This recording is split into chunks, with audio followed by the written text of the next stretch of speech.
Well, today, guys, we are going to be reviewing We Are Not Your Kind, Slipknot's brand new album. I can't wait to dive in, tell you guys my favorite things about it, things I didn't like about it, my favorite songs, and my overall summary of the brand new album. Let's get into it.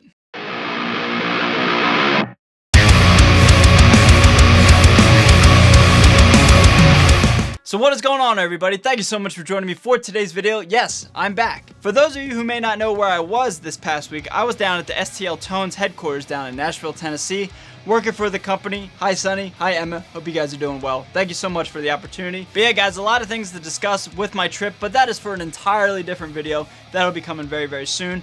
Today, let's talk about Slipknot. So guys, we've all been waiting for this album for a long time. I mean, 5 years, really. Every time an album comes out, you want more, right? You're ready for the next one.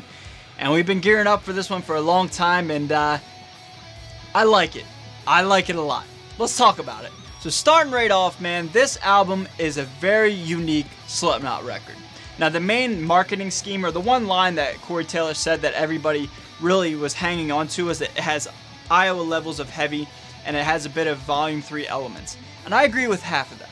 I really don't think anything sounds like Iowa other than Iowa. I mean, even Jim Root himself said, he actually kind of said, I disagree with Corey's statement in the fact that, it was a different band, different time, and Iowa sounds like its own thing. And although it may be considered the heaviest album from Slipknot, it's kind of hard to replicate any sort of time period and any sort of style from an album, because it's nearly impossible, because those were different people, different genres, different time period, different gear used, just a whole different frame of mind, you know what I mean?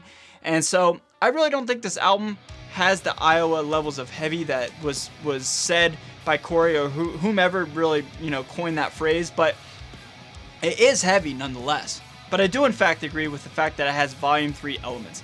This album is very melodic, but it's very weird. And what I mean is, this album is extremely experimental and very, very unique, refreshing, and it's something that I personally admire and love about this album. I do agree it has Volume 3 elements to it, but this album doesn't sound like Volume 3, and it doesn't sound like Iowa. It really doesn't sound like anything. It sounds like We Are Not Your Kind, and that's something that I want to start off by saying right off the bat. This album has its brand new own identity. The band has a brand new image and a brand new sonic space, and I love that. So the overall sound of the album has its own identity. Now let's talk about individual songs and the structure of the album. One thing that is really, really unique with this album, and I don't believe Slipknot has ever done this. Yeah, Slipknot's never done this, is having things called portal tracks, is what I like to call them, or segue tracks. And now a band like Tool, for example, uses these style of tracks all the time. And it really allows the album to feel like a full-on album and not just 12 to 14 singles, cut, from first song, oh wait, this is the last song, and nothing really in between. And with songs like this, it really, really just makes the whole listening experience feel like a full-on album. Songs like What's Next and Death Because of Death, they're not full-on fleshed out songs, they're just kind of snippets of, of just sonic space to fill, as not a filler, but again, just like a segue into the next song, and that's something that's really, really cool, and again, just allows the listener to have a full-on album experience. Speaking of a full-on experience, a lot of these songs, they tend to just really trail on or have a nice long trailing intro into the full-on song. It seems like almost every single song, when the song is in fact done, i.e. the band stops playing, that the song just continues to trail on and just fill the sonic space and just continue to be creative and just have this weird trippy ambience, and you never really know when the song's actually officially over, you know what I mean? When the full-on band just stops and the chorus and the verses are done, rather than just cutting the tape and rather than just saying, alright, next song, they just let it play out and just let it build and let it continuously just fill the air and be a little more ambient, and you never really know what's going to come next. And even songs like My Pain, where they have the ambience and the build-up prior to the actual song starting.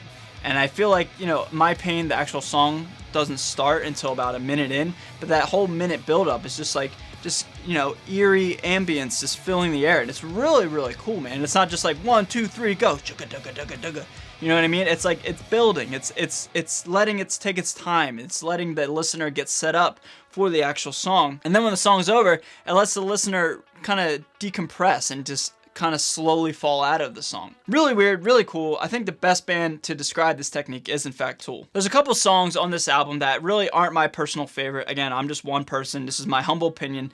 But there's songs like Orphan, and there's songs like Red Flag, and there's a couple of songs that like sound like traditional Slipknot songs where they really just don't have the emotional connection to me personally. Again, that could be your favorite song. But for me, it's just like they're heavy, and they're heavy, you know, metal songs, if you will. But they just really don't have like anything, something that I can connect to. Honestly, guys, there's about 7 or 8 songs on this album for me personally where it has that re-listen value to it, where like it has a hook and it sucks you in and it makes you want to keep listening to it. And that's what I want to talk about right now. So the 3 singles that we got, Birth of the Cruel, Solway Firth, and Unsainted, all those songs are tremendous singles, and they really all have the hook for different reasons. I was down in Nashville with STL Tones when Birth of the Cruel was released this past week. I think Monday it was. And so I couldn't jump in front of this camera here because I was away and tell you guys my thoughts. But that song sounds like Prosthetics Part 2 to me. It's the best way I could describe it. Even the ambient guitars in the beginning and the tribal drums and then the verses and the choppy vocals sounds like Prosthetics to me in a good way. You know, I love Prosthetics off its self-titled album. And, you know, whether or not that was purposeful or just kind of a coincidence or whatever, I like that song a lot. It's a cool, heavy song. Again, with more weird, trippy ambience, similar to Self-Titled in Iowa. And yeah, it's really cool. And then obviously I love Solway Firth, you guys know that, and Unsainted. Unsainted is in fact the most radio-friendly song, in my opinion, for this album, where it's like, it delves into the hard rock and full-on metal side, and that makes it commercially acceptable. And that's why I've heard it all over Liquid Metal and Octane. It's a great single, radio single. It sounds heavy, it sounds huge chorus, typical radio-friendly single. Great song. Now here's a part of my review where I want to start really diving into the new songs and the songs that I really like. Now I didn't want to put this review out the day of, i.e. yesterday, because I don't, you know, how people handle their business and how people want to create their own content is fine. But for me, I didn't want to shortchange myself, and I really wanted to stay true to my beliefs. And I really don't think you can give a full-on review just after listening to the album once or listening to it for like 2 hours. And I really value this band, and I value music in general, to where I didn't want to just, you know, be like, oh, I listened to the album once and here's my review.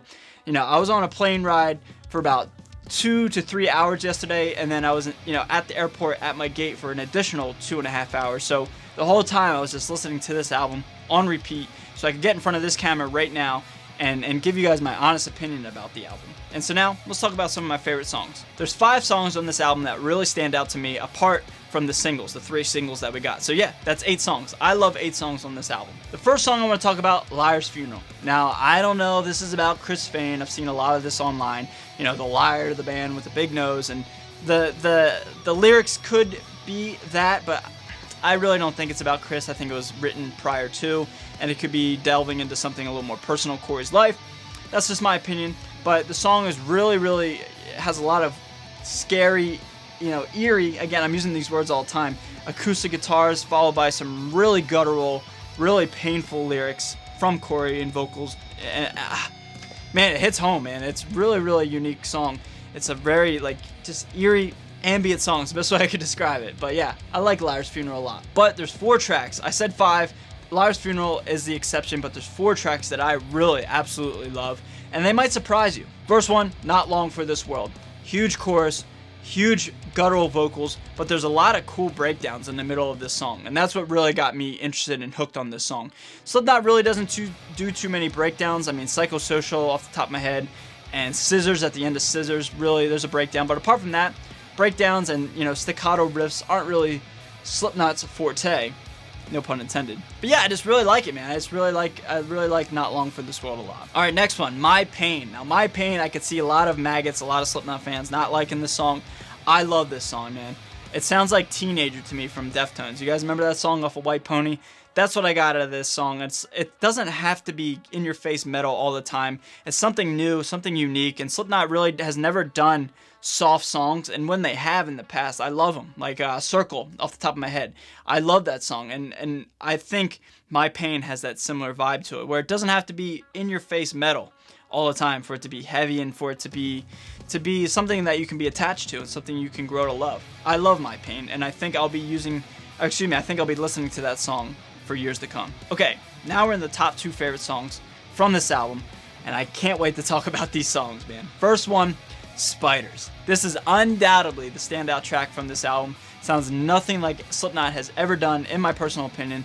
Spiders is so unique and has the best chorus on this album, in my opinion. Starting right off with the piano. Now, I don't know if Sean's playing, or Craig's playing, or Sid's playing, or somebody else is playing, but just the sounds used on the piano, it makes you think of a spider creeping along, and it makes it sound like the footsteps of a spider.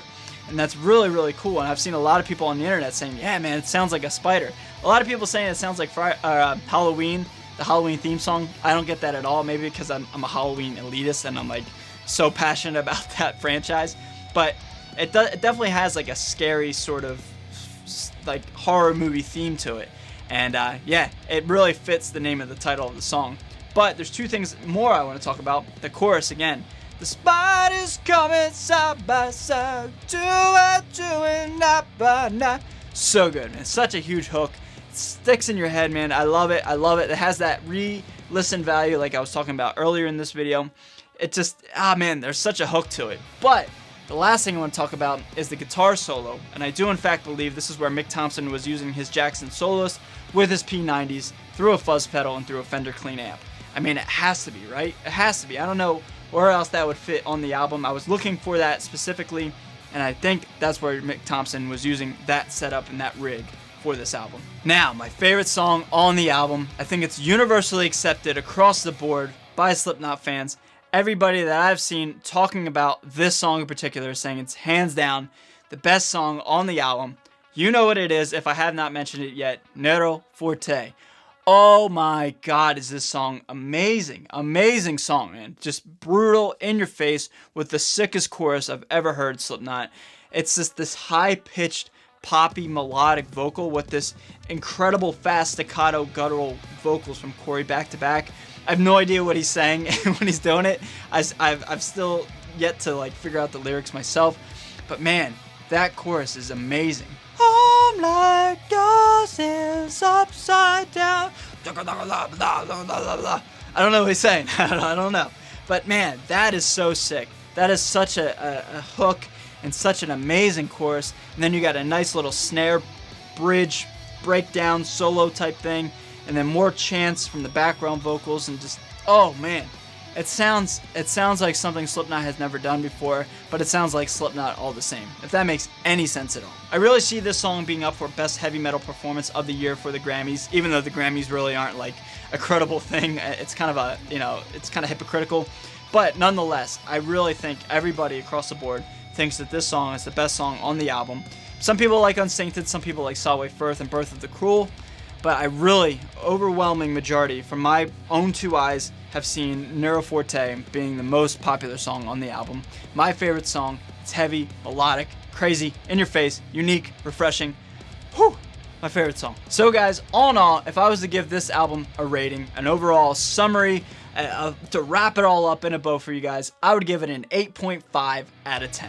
It has everything that Slipknot fans want. It has the eeriness. It doesn't have too much radio friendliness. It has one, huge hook rock metal single with Unsainted.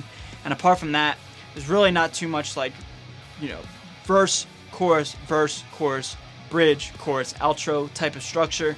These songs are so weird and so unique and so refreshing, man. And I have not seen it personally, but I've heard from other friends and people in the community that a lot of people are saying a lot of bad stuff about this album, but at the end of the day, man, you don't want the same stuff over and over. You want new, good stuff. And I really think that this arsenal of songs on We Are Not Your Kind is really, really refreshing and really, really good. And the overall album title itself goes into the fact that, hey, we're not your kind. We're not going to do exactly what you want all the time. We're going to do our own thing and give you one of these if you don't agree. It's perfect. It's perfect, man. They made the album they wanted to make. And I personally love it. And if you love it, that's great. And if you don't, that's okay too. So guys, that is my official review, my first ever review of an album. What did you guys think? Leave it all down below in the comments of this video, and we'll have a nice, friendly discussion about We Are Not Your Kind. Be on the lookout for a ranking of all the Slipknot albums and then a potential ranking of all the songs off of We Are Not Your Kind. I'm going to do a whole bunch of Slipknot stuff. I love Slipknot. It's my favorite band of all time. You guys know this. So be on the lookout for many things Slipknot in the days to come. And guys, if you're brand new to my channel, thank you so much for watching. If you want to consider hitting that subscribe button, I really appreciate it. All my albums, EPs, everything affiliated with me, to include my Patreon page and my Instagram, is linked down below in the description of this video if you want to check that out. Guys, I'm out of here. Stay metal, and I'll see y'all next time. Later.